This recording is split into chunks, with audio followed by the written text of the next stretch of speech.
नमस्कार साथियों, मैं कुसुमलता देश की व्यूज चैनल पर आप सभी का स्वागत करती हूँ। साथियों, घर परिवार मोहल्ले में थोड़ा बहुत तो मन मुटाव चलता ही रहता है।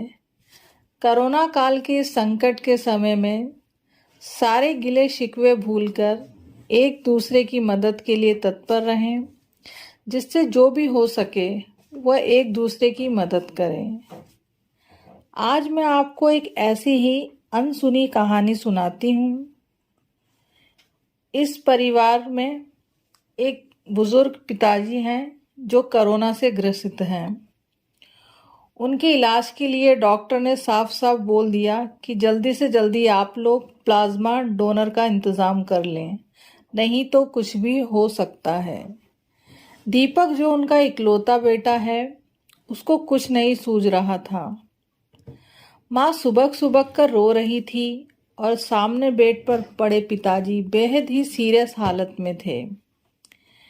ऐसे में इस परिवार ने हर जगह गुहार लगा ली, पर कोई फ़ायदा नहीं हुआ क्योंकि बी पॉजिटिव प्लाज्मा का कोई इंतज़ाम नहीं हो पा रहा था।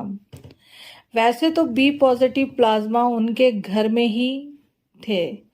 दीपक के चाचा जी, जो अभी अभी 2 महीने पहले कोरोना को हराकर घर लौटे थे, पर ऐसे में इस परिवार को समझ नहीं आ रहा था कि वो चाचा जी से कैसे बात करें, क्योंकि 1 महीने पहले ही चाचा जी बगल में प्लॉट में काम करवा रहे थे।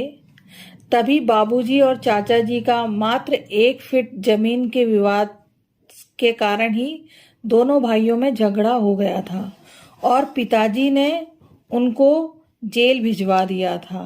ऐसे में चाचा जी शायद ही प्लाज्मा डोनेट करें। यही दीपक को समझ नहीं आ रहा था कि वो चाचा जी से बात कैसे करे। खैर, दीपक फिर भी माताजी को पिताजी के पास छोड़कर शहर में प्लाज्मा तलाशने चला गया और पूरा दिन शहर में भटकने के बाद भी उसे कोई प्लाज्मा डोनर नहीं मिला।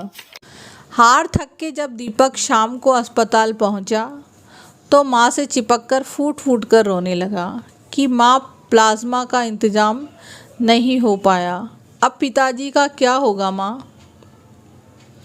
उसके बाद उसने देखा चाचा जी पिताजी के बेड के पास बैठे हैं।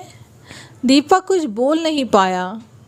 फिर चाचा जी उठकर दीपक के पास खुद आए और दीपक के सर पर हाथ फेरकर कहने लगे कि तुम्हें क्या लगा कि अगर तुम नहीं बताओगे तो क्या मुझे पता नहीं चलेगा। और मैंने प्लाज्मा डोनेट कर दिया है और भाई साहब अब खतरे से बाहर हैं। चाचा जी ने कहा कि वो तुम्हारे पिताजी बाद में हैं और मेरे भाई पहले हैं, और ज़िंदगी रहेगी तो झगड़ा तो हम बाद में भी फिर कर लेंगे। यह सुनकर दीपक कुछ बोल नहीं पाया और चाचा जी के पैरों में लिपट गया। साथियों, इस कहानी से हमें यह सीख मिलती है कि परिवार, पड़ोस और दोस्त कैसे भी हों, उनसे ज़्यादा हमारा सगा कोई नहीं हो सकता। इसलिए खुश रहें और मुश्किल की इस घड़ी में एक दूसरे की मदद करें और हमेशा एक दूसरे की मदद के लिए तैयार रहें।